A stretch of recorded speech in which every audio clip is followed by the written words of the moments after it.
sudah mulai hadir dalam aktivitas ibadah kita. Misal sedang sholat, jadi bukan hanya memaknai bacaan sholat Allahu Akbar.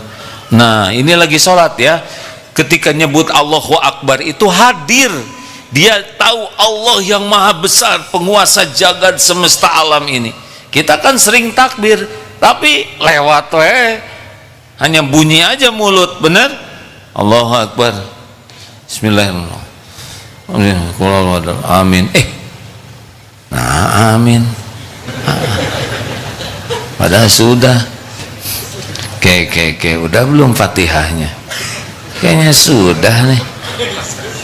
Yang sebelah saya udah ruku, berarti udah kan, sebab awalnya bareng. Udah, Allah tenang. Jadi dia memang khusyuk, mikirin ketidakhusyuannya. Sujud, lama sujud karena mikir, aduh sujud keberapa nih, mau langsung sekarang tahiyat malu, bisi baru 1 rakaat. Ya Allah tolong beritahu ini sujud keberapa, di belakang calon mertua, selamatkan diriku. Waduh luar biasa ini, nggak jelas khusyuk apa ini hadirin. Tapi begitulah yang level 4 ibadahnya tuh sudah berisi semuanya. A'udzubillahi minasyaitonirrajim, saya berlindung kepadamu ya Allah dari tipu daya setan yang terkutuk. Bismillahirrahmanirrahim, dengan menyebut namamu ya Allah yang maha pengasih, maha penyayang. Alhamdulillahi rabbil alamin. Udah menikmati itu. Selain menikmati arti dari bacaan sholat, juga menikmati kita sedang dilihat oleh Allah. Ini zikirnya lebih dalam nih, anteng, pasti nagih nih. Orang yang sudah masuk makom ini, sholat itu nagih, pengen. Apalagi ketika sujud, subhana rabbiyal a'la wa bihamdi. Itu yang kerasa tuh bukan cuman kita lagi sujud, tetapi merasa sekujur tubuh kita, sel-sel tubuh kita tuh sedang bersujud kepada Allah Subhanahu wa ta'ala, pencipta langit dan bumi, dan Allah sedang memperhatikan kita sedang bersujud. Jadi enak, sujud tuh enak sekali, karena ini saat terdekat kita dengan Allah. Ini mah udah legit pisan tuh hadirin. Jamin orang seperti ini mah anteng sholatnya tuh. Kita kan ada kurang jelas sholat kita, ya kan? Emang disangka orang mah ahli masjid yo, ahli masjid. Padahal di masjid juga ngacapruk, pikirannya kemana-mana. Dan repotnya kita teh udah sholat nggak khusyuk tuh berulang-ulang. Kita tahu kita belum ngerti bacaan sholat dan tetap tidak belajar. Ini parahnya kita ini. Terus diulang-ulang ketidakkhusyuannya tanpa rasa bersalah. Jadi sholat kita tuh lebih memerlukan ampunan Allah daripada memerlukan pahalanya. Jadi kalau kita ngarep-ngarep pahala dari sholat ketinggian. Ini ilustrasi sederhana ngadep ke calon mertua. Calon mertua memperhatikan, menyimak. Si calon menantu ngawur ngomongnya, ketepek kecebek toel.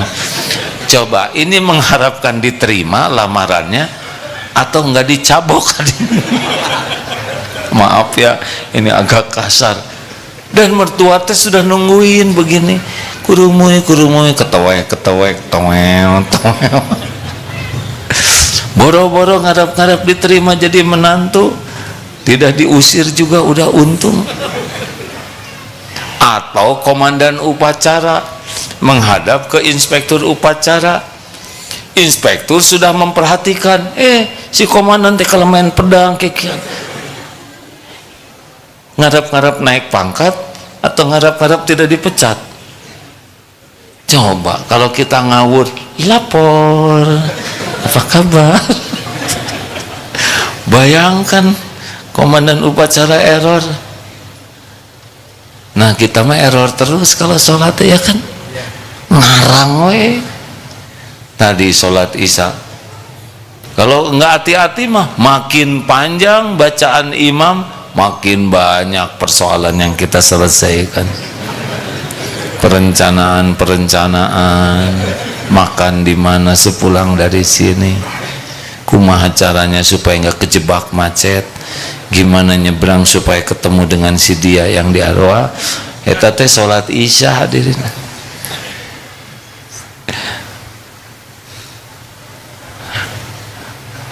Ai keinginan banyak. Kenapa ya belum dikabul? Padahal saya tiap malam tahajud. Tahajud naon? Kita rada kebayang tidak nih kira-kira ahli zikir yang sudah merasakan dalam ibadah tuh hadir seperti baca Quran. Baca Quran, ada yang baca Quran, tapi yang ahli zikir baca Quran itu merasa sedang ditatap Allah, sedang merasa ini kalam Allah nih, diperhatikan, didengar oleh Allah. Pasti beda posisi duduknya, pasti beda adab-adabnya dibanding dengan orang yang baca Quran enggak inget Allah sedang memperhatikan dirinya. Memang yang paling lezat itu adalah baca Quran dan mengerti artinya. Udahlah, ini udah setengah jam nih bicara, saudara anteng weh nih, khusyuk menyimak. Kenapa? Ngerti betul ya. Coba saya ceramah pakai bahasa Jepang, sebentar juga bubar ya, nanaonan.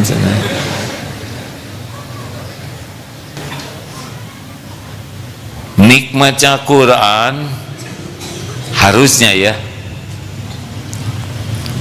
tapi pertanyaannya nih, kita baca Quran merasa cukup kalau kita sudah membacanya. Ada yang merasa cukup dengan tahsin, seakan-akan kalau tahsin sudah benar tuh sudah jadi ahli Quran. Tentu saja sangat bagus tahsin yang tepat. Tujuannya baca Quran benar supaya apa? Jawab hadirin. Tujuannya baca Quran dengan kaidah yang benar supaya apa? Supaya artinya benar.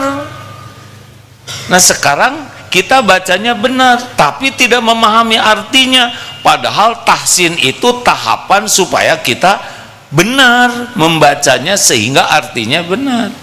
Maka belum selesai, harus dilanjutkan dengan berusaha memahami artinya. Ini lama katanya kalau belajar sampai bisa ngerti, minimal baca terjemahnya. Kalau sudah baca Arabnya, ini mah enggak sama sekali, lebeng we, dan merasa sudah baca Quran. Benar sudah baca Quran, insya Allah berpahala. Tapi kalau paham artinya, tambah hidayah oleh Allah. Nih Ramadan nanti khatamkan dengan artinya ya, sambil kursus menerjemahkan Al-Quran. Ada yang membantu, di antaranya Qamus. Pernah dengar? Qamus ini aplikasi, bukan Aquaman. Qamus, cari aplikasinya. Saya harusnya dari dulu sudah bisa sangat paham Al-Quran, tapi tidak pernah ada kata terlambat. Sebelum meninggal ingin sekali kalau baca Quran seperti baca buku biasa, langsung ngerti. Kalau ada orang baca Quran teh ngerti seperti saudara dengar ini, Jadi anteng, satu juz tuh anteng, karena ngerti ini orang bodoh, ilmu sedikit, ceramah sudah bikin anteng begini, tidak bisa dibandingkan dengan Al-Quran. Kalau kita paham pasti menikmati, bukan hanya anteng. Itu kalamullah, tidak bisa ditandingkan dengan perkataan orang. Nah, orang yang level 4 kalau baca Quran itu seperti sedang mendengarkan Allah menyampaikan wahyunya kepada Nabi dan untuk kita. Beda. Jadi dalam tiap ibadah tuh ada isinya.